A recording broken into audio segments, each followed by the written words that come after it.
Well, hi everyone. Welcome to the Buffett and Beyond Research Saturday ETF report, February 7th, 2026. And remember, folks, if you want to live on this beach like Jimmy Buffett once did, you've got to learn how to invest even better than Warren Buffett does now.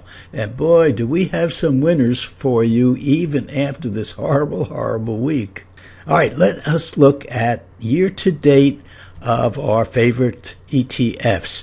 Now, up here, remember, I think it was just last week, we were talking about the energy fund and the XOP, which is oil and gas exploration. And we gave 1 year, year to date, 3 years, 5 years, and we said the energy always outperforms the XOP. So the XLE always outperforms the XOP over all the time periods that we suggested or that we went over. And right now, this is exactly what's happening this year. So energy is at the top, 19% return year to date, folks. And the XOP, 15%. Gold finally got out of first place, down 14%. But I want to get to these two in a second. But let's go down to our favorite semiconductors. Semiconductors are up 9%, and technology all the way down here, which is lagging. It's in the last place, down negative 3.24%. And of course, that is what has been hit this entire week, right up until Friday. And I'm recording this on Friday, and the market is going crazy to the upside. So maybe the technology is finally going to come around and get up there a little bit, but this is one of our favorite ETFs, and the semiconductor is the other ETF, which is doing quite well. Because don't forget, the S&P is up, well, it was down 0.5% as of the close yesterday, and right now, as I'm recording this on Friday, it's up about 0.5%. But look at all these that are outperforming, and that's when we get back to our home construction and our home builders. Now, usually we have the XHB, which is the home builders, and we don't have the home construction. But we've been following both of these for over 7 years now and back tested them 5 years before that. So we have 12 years of records for both of these. And gee, guess what? We're going to show them to you right now. And let's look at year to date. So ITB, once again, is the home construction, and the XHB, which is the home builders. And folks, there's a lot of intertwining with those stocks in there because a lot of them do both things, construction and building. And down here, yep, here's the S&P 500 down. And when I took this chart, it was up about 0.73%, so less than 1%. And these two, the ITB and the XHB, the home builders and the home construction, are fighting it out for 14.35% year to date. So all of a sudden, these things are coming back.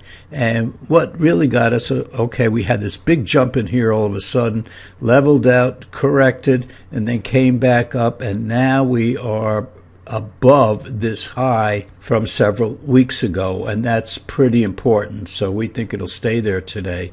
And let's take a look at these.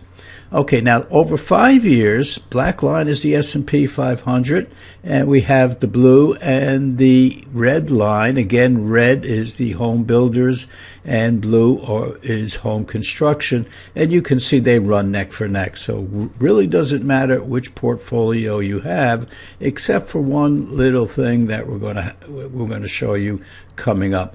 But over 5 years, yeah, they outperform 95%. Versus the S&P is 78%.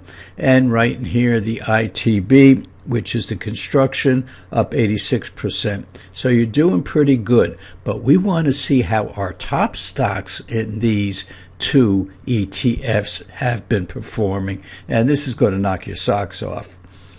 So let's look at the home builders, the XHB, that's hard to say all these things, folks, over 7 years.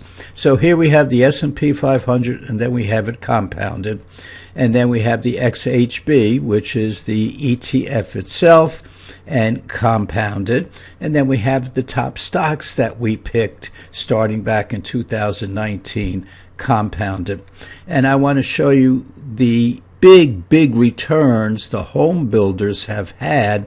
Now, of course, 2022 is when the market was down 19.5%, 19.6%.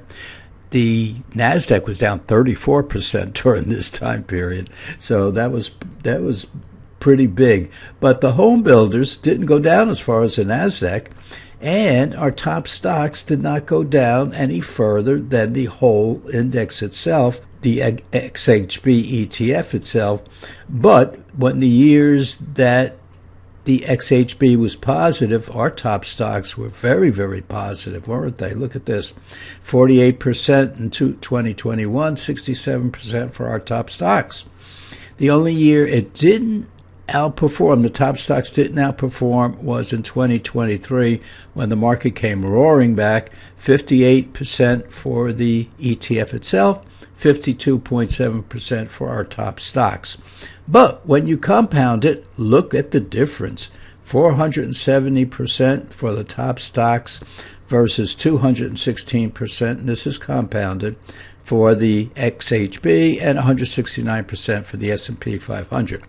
But look at these 2 years, 2024 and 2025, 9.2% for the index itself and a negative 1.5% last year, and our top stocks up 13% last year and 13% for 2025, or 13.3% for 24, and last year 25, 13%.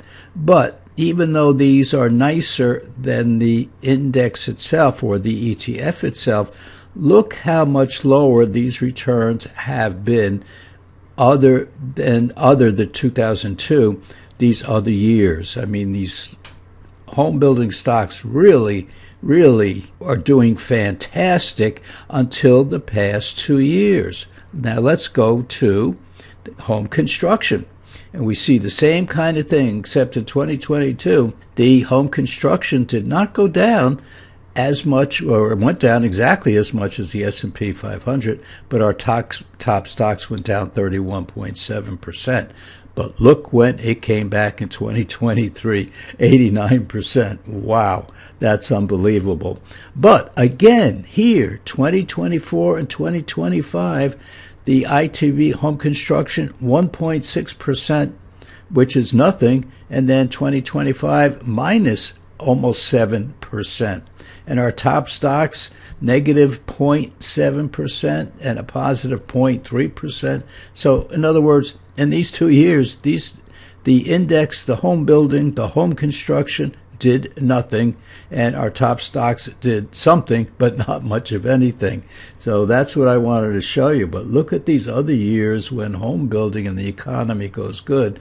These stocks are crazy to the upside, and they're not bad on the defensive end. Now let's go back to the home builders. They're not bad on the defensive end when the market goes down, because 2022, I think, was an unofficial recession, but with the NASDAQ down 34%, I'd call it a recession. But I don't think it was officially named a recession back then. But it was negative for the market. There's no doubt about it. And the home builders did pretty well. They hung in there pretty neat, didn't they? And then the home construction held in there pretty neat for the index itself, and our top stocks were down 31%, which is no fun to be involved with. I mean, look at this past week. We were down maybe 4 or 5%, and everybody's screaming and yelling. Oh my gosh, you can't believe the emails that I get because the market's down 4 or 5%.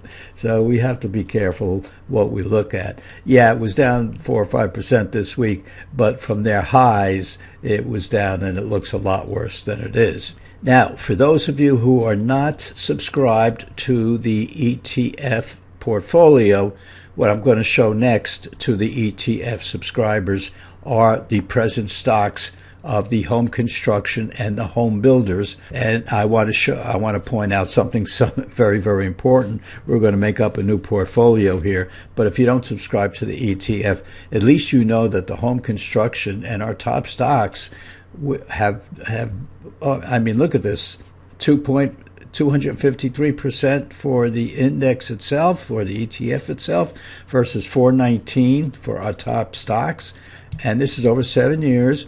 And the home builders up 470% on a compounded rate. Folks, that's amazing. Those are amazing numbers, while the S&P did 169%. So these are amazing numbers.